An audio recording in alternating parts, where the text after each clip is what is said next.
Hey, how's it going today? What we're gonna do today is kind of go over a big safety thing, and it's equipment inspection.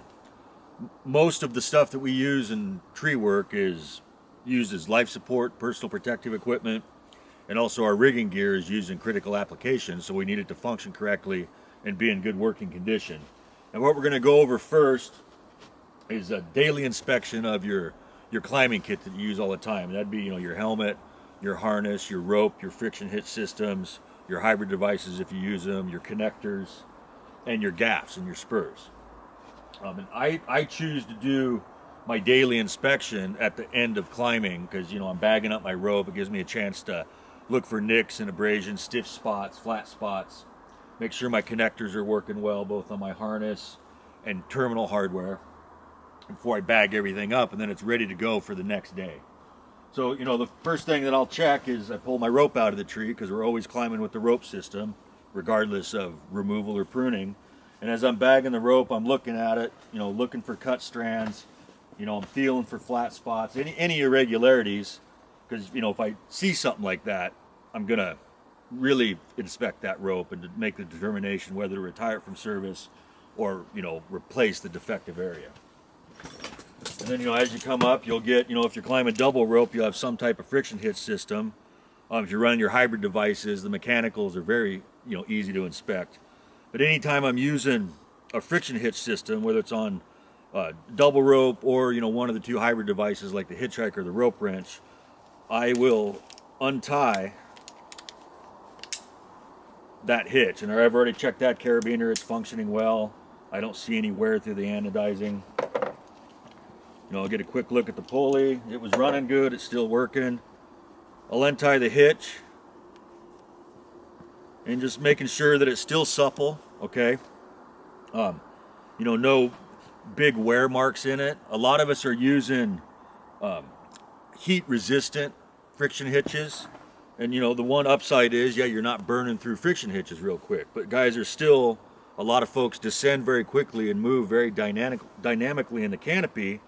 And you're not melting your Aramid or Nomex or Technora fibers in your hitch cord, but you are, glazing and burning off polyester and nylon fiber, and it's embedding in the hitch cord, and it's going to affect the performance. So I'll look at that, and then I'll retie my hitch, reinstall my hardware, and that part of the inspection's done. And then, I take off my harness, and a lot of times, a guy gets sloppy and he doesn't put everything right back where he likes to have it on his harness. So I'll re-rack my gear, double checking all my carabiners are functioning correctly. If I'm using any slings, I make sure that I don't have any nicks or anything like that. They don't need to be retired from service. Here I've got my unisender. This is a, newer one that I've replaced the old one, making sure that I don't have excessive wear. And that's something you're going to notice when you're working as well. Pulleys are all turning freely. Buckle's still working.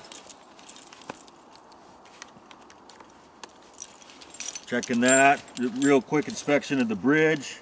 Making sure we haven't nicked or cut. If we have a sewn termination bridge or nicked or cut the, the jacket on our bridge material. Looking at the critical connection points on our harness. And they're always on any of the harnesses that we use in arboriculture now. The critical terminations are going to be a different color than your webbing. So I'm making sure that's not nicked or cut or anything. Also where it connects to the hardware points, that I haven't nicked or cut that, or that's excessively worn. And just kind of going through your whole harness, making sure your retainer straps and your leg loops are there.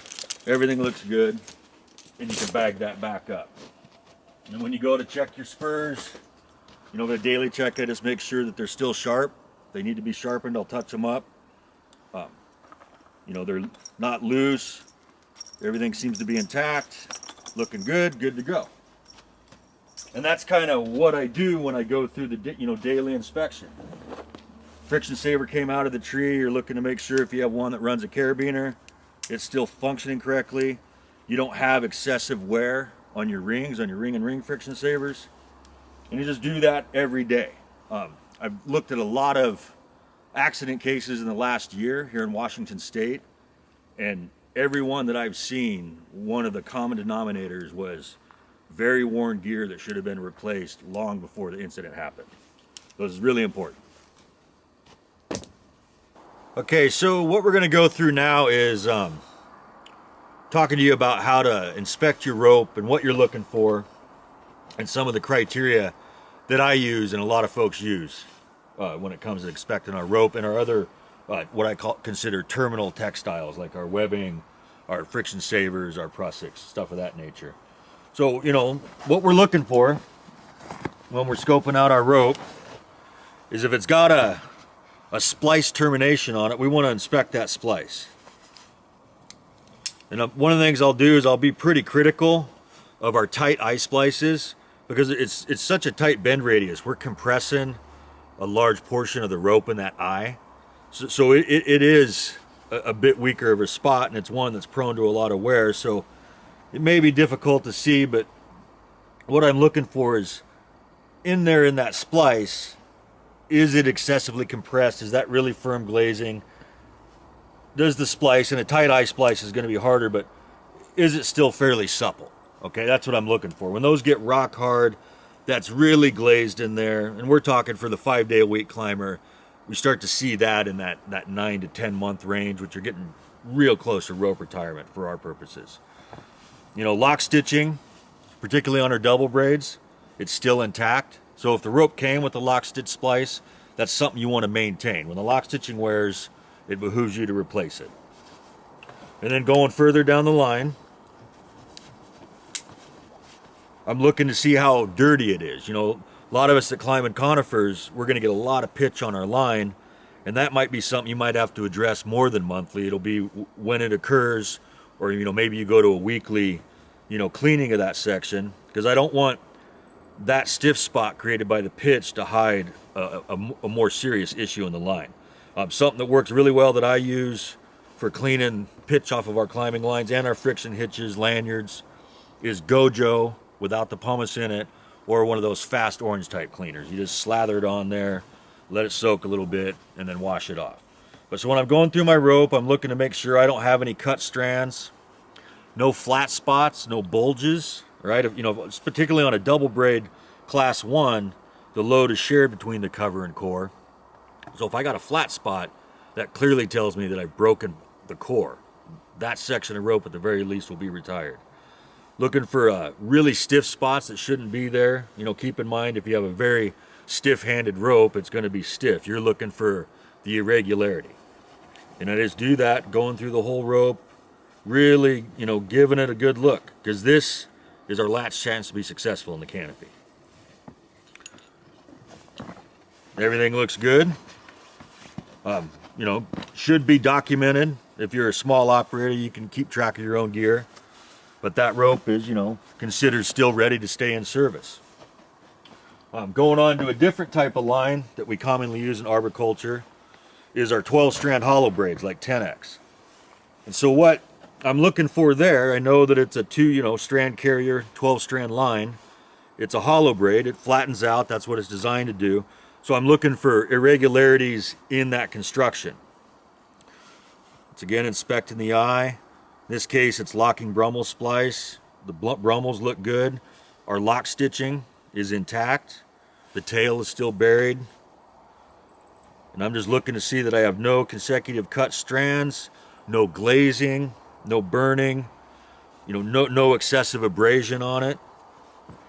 And when you see those things, that's where you're going to make the judgment call whether to retire it or remove that section from service. You know, so if the end of this was a little bit banged up, we just make this a shorter sling. Obviously, if we have some damage in here, we've lost, you know, this gets binned.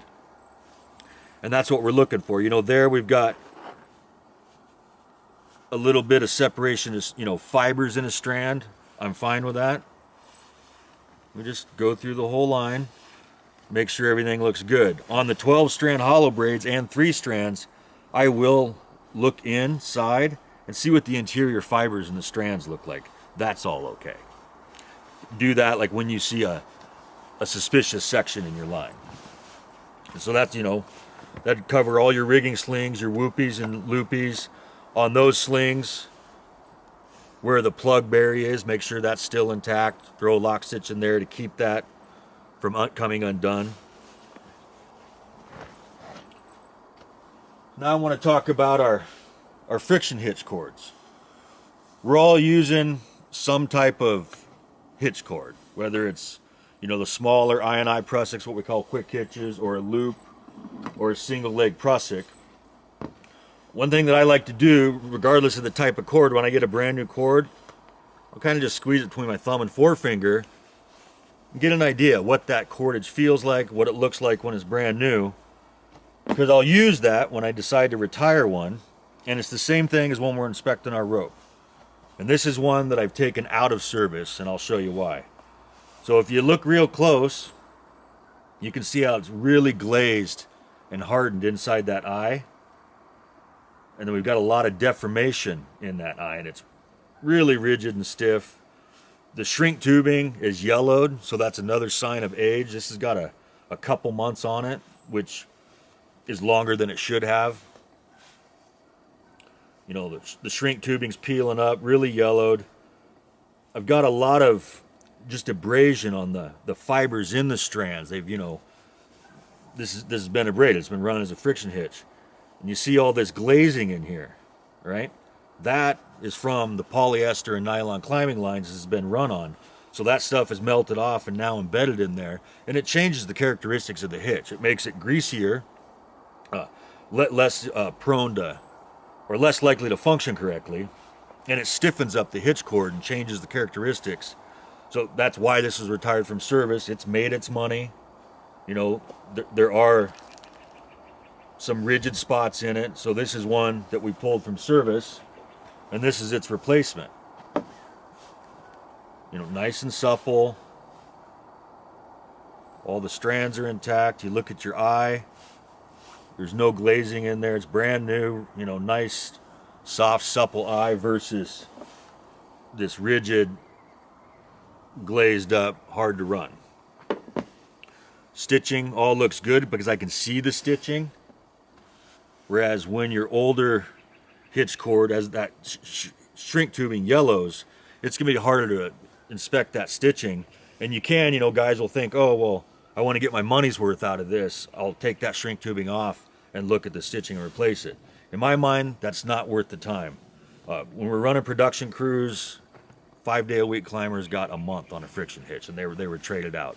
You can push it, but when you do, you're setting yourself up to make decisions that are going to fail. So that's our hitch cords. So moving on to some other common stuff that we use is our webbing. This is a section of webbing that was retired strictly because of its age and the length of time that it had been in service, the cycles it had gone through. And it has stiffened up a bit. It's not as supple as, you know, webbing. It's in a lot better condition. But the big thing is, I knew how old this was. This sling had been in service for 2 years and had done multiple slide line jobs. It made its money. Probably I could throw it on the load test bed and it might still have 70% strength. But when we're working with our system safety factors and our individual safety factors, that's based on the tensile strength of brand new equipment and textiles that are in good condition. So it's similar to the rope. I'm looking for stiff spots, nicks, cuts, tears, signs of abrasion. And with all of this, particularly our ropes, we want to kind of have an age limit on them. I have a couple ropes that got used lightly, but they're over 10 years old. They don't get used for critical applications anymore. I save them for things like, you know, tying down a deer or, you know, tying some trash in the back of the truck to the run to the dump. They don't get used for critical application anymore. You know, the way to look at your textiles in particular is treat them like tires on your vehicle. The stuff wears out. It's what it's going to do.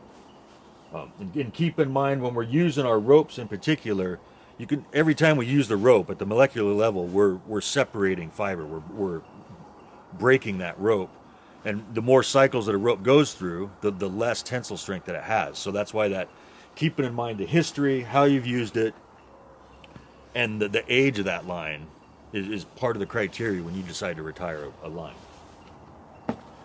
So some stuff that we have that has a combination of hardware anti-textile is a lot of us are using different types of friction savers, cambium protectors.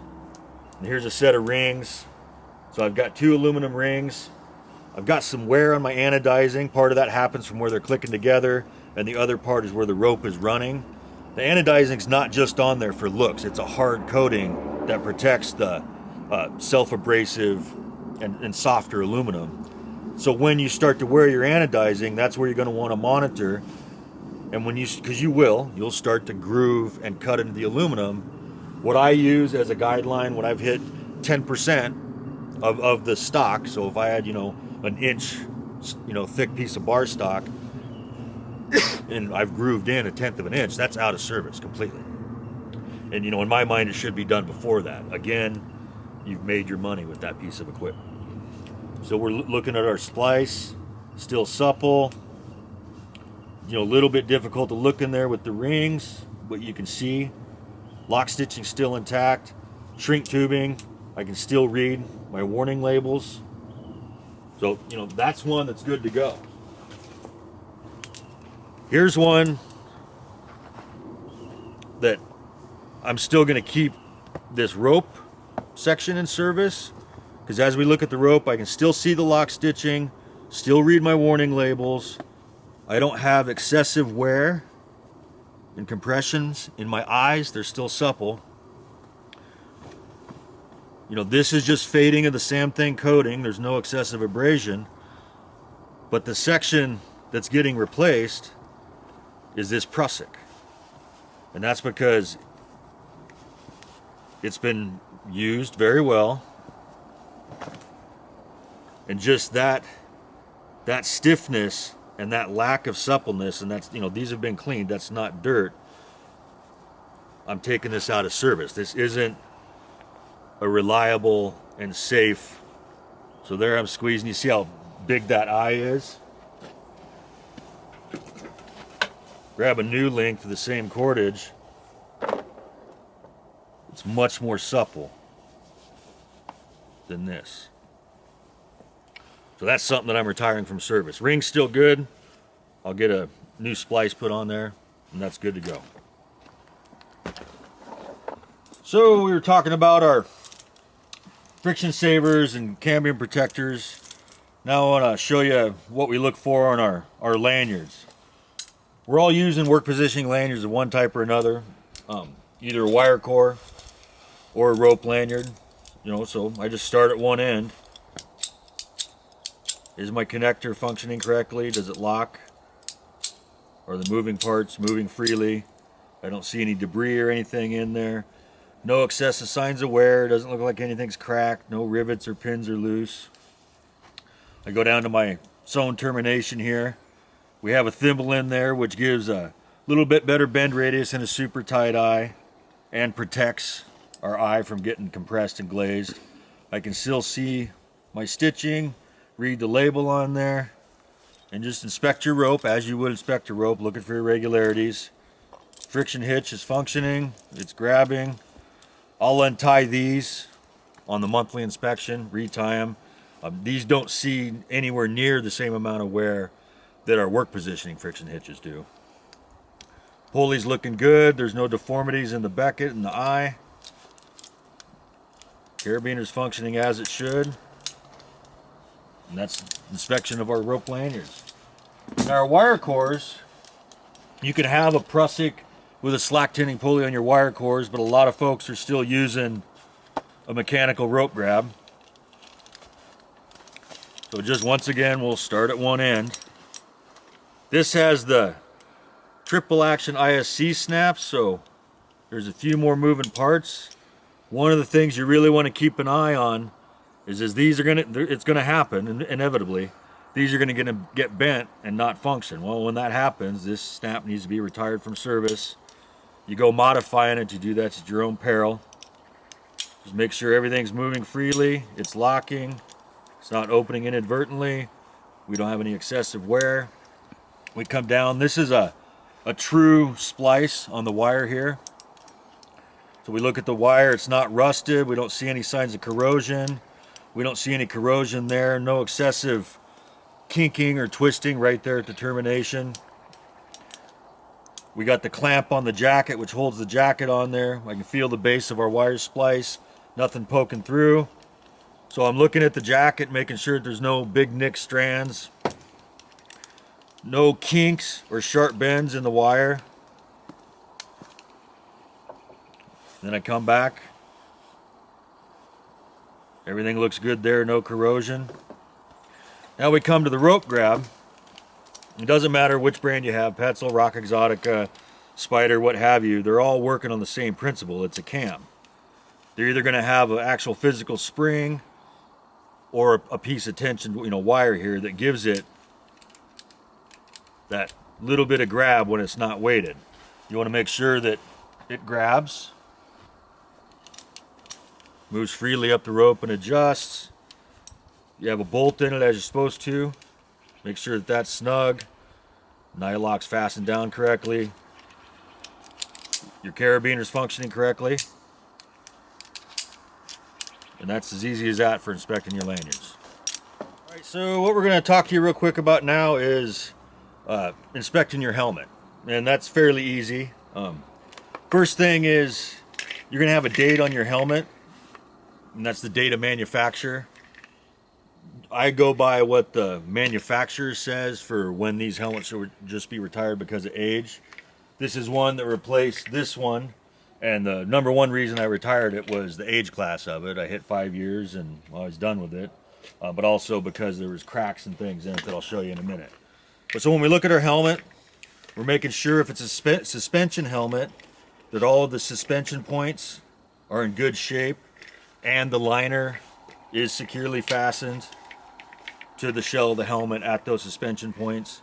I don't want rusty screws if they're in the helmet in there. Are the clips still intact? Does the ratchet strap still function? How's the stitching look on the suspension portion of your liner? Chin strap buckles are functioning. Sewn terminations are in good shape. One thing I do like to do is keep the inside of the helmet clean. I don't care about the outside as much. And the one thing is, don't be afraid to wash if they're washable or change them out. Your headband liner there, it'll get funky and you'll start to get rashes and stuff on your forehead and it just smells nasty. It's, it's unpleasant. So keep the inside of your helmet clean. If you have a helmet, which I don't own any anymore, that are the type where they have a slightly thinner shell, but they have a foam liner, what you're looking for there is to make sure that the foam liner is in place, affixed where it's supposed to be, and intact, not cracked or sectioned, and that there's no dents in it or it hasn't been smashed. Make sure that's, and then the same thing will go for your headband that's going to be in that, the helmet liner in there, and your chin straps. And then you look at the shell. We won't go into the sticker thing because that's just been beat to death. But what we're looking for, if it's a type of helmet like this, where it's the Kevlar mat with the resin, I want to make sure that there's no cracks in my gel coat or in my resin layer. I don't want to see any deformations or soft spots in my helmet. Again, now I see all my connectors from the outside. Everything looks good. So this helmet's still in service. Now the one that I replaced, we'll just start on the outside for fun. And they're minor, but you can see that crack, it's through the resin there. That's taken a bonk. There's several hairline cracks in the gel coat on like its fourth leather liner, so that kind of tells me that I've used it a while. You can see all the, even though it's been washed, just all the sweat and everything, how it's changed that webbing and it stiffened it up. It's nasty. All the connection points are still in good shape, but the reason I retired this helmet is I'd had it in service for 5 years from the point when I purchased it brand new.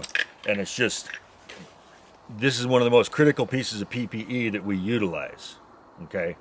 You want these to be in good shape. So that's how to inspect your helmets. All right, so what I'm going to show you now is the monthly inspection for your climbing irons, your Spurs, gaffs, whatever you want to call them. I'm just going to show you a brand new set that I haven't even gotten to climb in yet, so you know what brand new looks like. So obviously the straps are in good working order. There's no cracks, no signs of oxidation. Screws look good, nice and tight. Spurs are sharp. Pads are in good shape. No stitching's worn. Everything's fastened correct as it should be. It's that easy.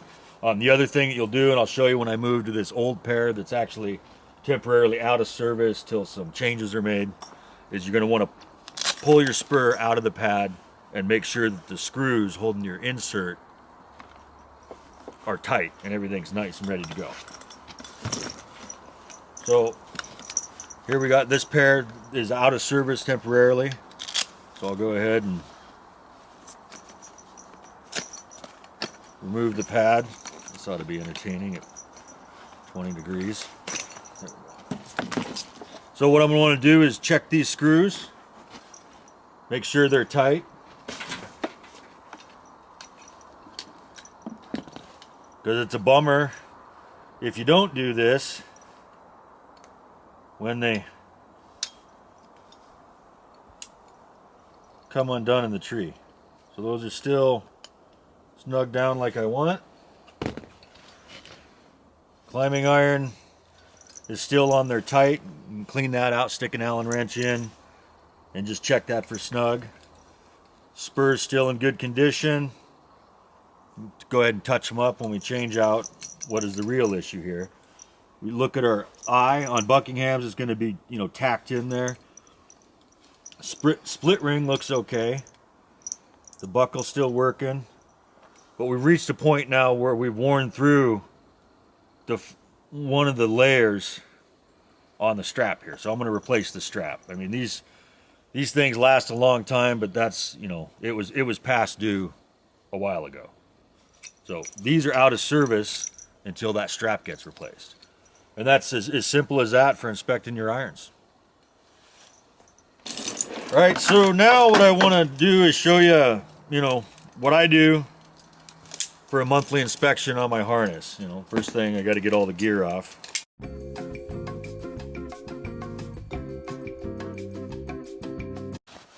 Okay, so now I'm down to my harness with the exception of a couple of attachments. I'm going to leave my transporter on because it stays there, but while I'm here, I'll look at it. It's not life support, but it's intact. So the first thing I'm looking at, I just like to go through the hardware on the harness, the terminal connection points. Do my hip Ds look good? If, on this type of harness, they're actually sewn into slots. I don't see an excessive wear on the webbing there, okay? And I'm right here anyway. Remember I was talking about the different colored stitching. This is a critical point. That stitching is in good condition. Coming around to the buckle. It's like we do on our daily inspection. Buckle's looking good. Where the buckle is sewn on, there's no rips, no tears. Everything looks good. I don't see any cracks in the buckle. I don't see any excessive corrosion.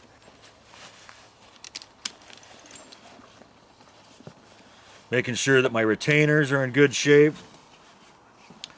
Coming back around to the starboard side. Looking at the stitching on the waist belt. Everything is in good shape. This buckle, you want to make sure your buckles are working. The webbing slides through. It's in good shape. You can see inside here my lanyard bag. That critical stitching is in good shape. My tag, right? This is another good indicator in your harness. A lot of them, especially any of them that are CE certified, you want that tag to be in good shape because also there's going to be the information, date of manufacturer. You want to know the history on gear like this. This is critical. This is as important as your rope and your helmet because this is what you're working off of in the canopy. So everything's in good shape there. Now I'm just inspecting where the webbing is attached to the padding on this harness. And as I'm going through, looking at the stitching on the gear loops, I'm looking for stains, like strange stains. If there's a lot of paint on the harness, gone. If we, certain acids and chemicals are going to cause pretty, significant discoloration, that's going to be a reason to maybe bin the harness. And I'm looking at the cosmetic stitching, even though that's not life support. And just going all the way around the harness, and looking at everything to make sure it's in good shape. Now I come to our rings. These rings open. So where these rings are attached at 3 separate pieces of textile, I want to make sure that's all in good shape. All right, this sewn rope bridge, we don't have a lot of glazing inside there. The stitching is intact. I don't have any excessive wear on the ring. I'll take the wrench and check that screw that bolts the ring open together. Make sure it's correct. Looking at the stitching here on the leg straps, I'll slide the padding back to inspect that terminal stitching. We're looking good. And you just go through your whole harness that way. My leg loop retainer is still held on, it's working. The bungee's not worn out. Check the buckles for function. Okay, in this case, I always have an Israeli bandage on my harness. Yes, I do still have gloves. I'll check the date on this as well. Coming around to the other ring open, going through the same process, looking for wear, grooving, any glazing on your rope bridge eye. Your terminal sewing is in good shape. Now we inspect the bridge, just like we'll inspect a rope. My rigging plate doesn't have any excessive wear, no signs of cracks. I check the adjustment feature on my bridge, make sure that it's working correctly. Look at the rope in there, the sewn termination on the end. So that's what you're looking for when you look at your harness. Petzl has, in their case for their harnesses, a very nice checklist of what you're going to use for your criteria for retirement. But obviously, any severe chafing, any cuts, any wear on your critical termination points on the bar tacks, if the buckles aren't functioning correctly, this saddle will get retired.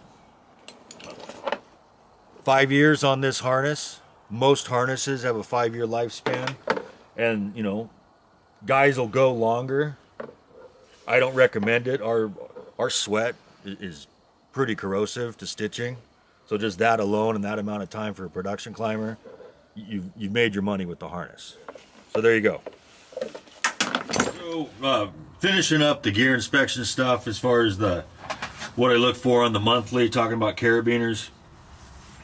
So I'll look to see, make sure there's not excessive signs of wear or excessive corrosion. There's a little bit on this steel, but I'm still good with it. I know the history on it. Another thing you'll want to check is gate function. And what I'll do is I'll, make sure that as the barrel actuations are working correctly, I'll let it go all the way back. And I want it to spring forward cleanly and quickly, and the locking mechanism go back into auto lock mode. And then I'll bring it a little bit closer so you've given up some of this, spring tension, and do the same. So that's how we'll kind of do carabiners. Talking about some excessive wear on carabiners.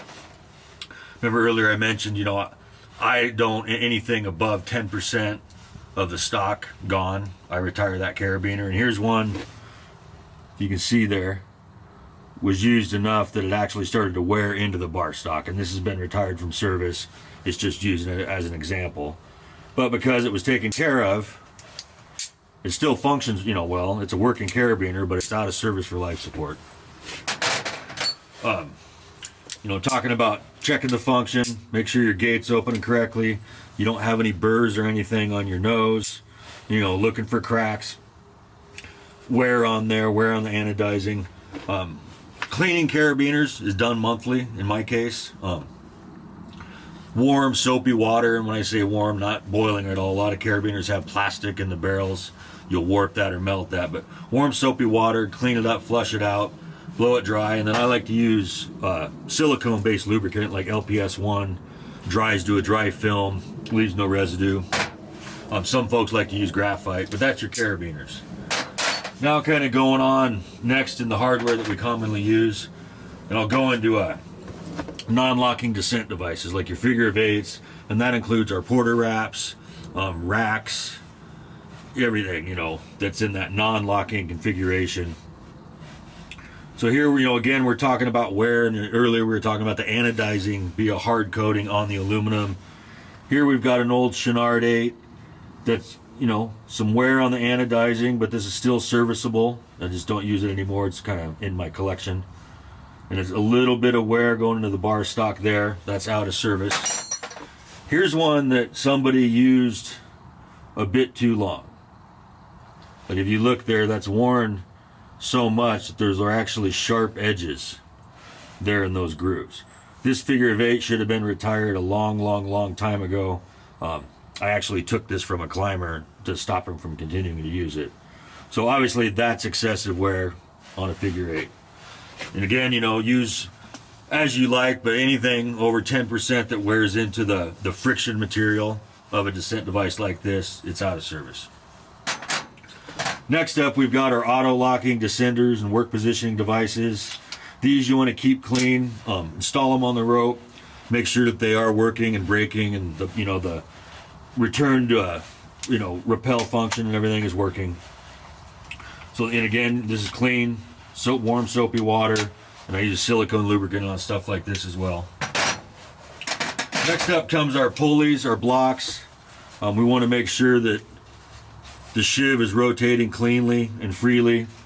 There's no excess wobble on the shaft. Make sure that we don't have cracked cheeks, looking for corrosion, ensuring that the pulley opens and closes smoothly. There's no binding. Particularly on our pulleys, we don't want to see too much deformation here. And talk about working load limit on hardware like this in particular. When the manufacturer states a working load limit, oftentimes, most of them, they're talking about if you exceed that working load limit, you're likely to see plastic deformation of the material. It's not going to fail, but it's going to start to deform and change shape, and eventually will fail if you get close to the tensile strength. So that's something to look at. This pulley here is out of service, but you can see where there's been some pretty good hammering there on the eye, the cheeks. So it's retired from service. A lot of play in the axle. Doesn't run smoothly anymore. The bushing's just about shot. When you go to rotate the cheeks, there's a lot of pressure. They're dragging on one another. So that'd be one out of service. And that's it for your equipment inspection at WesSpur Tree Equipment.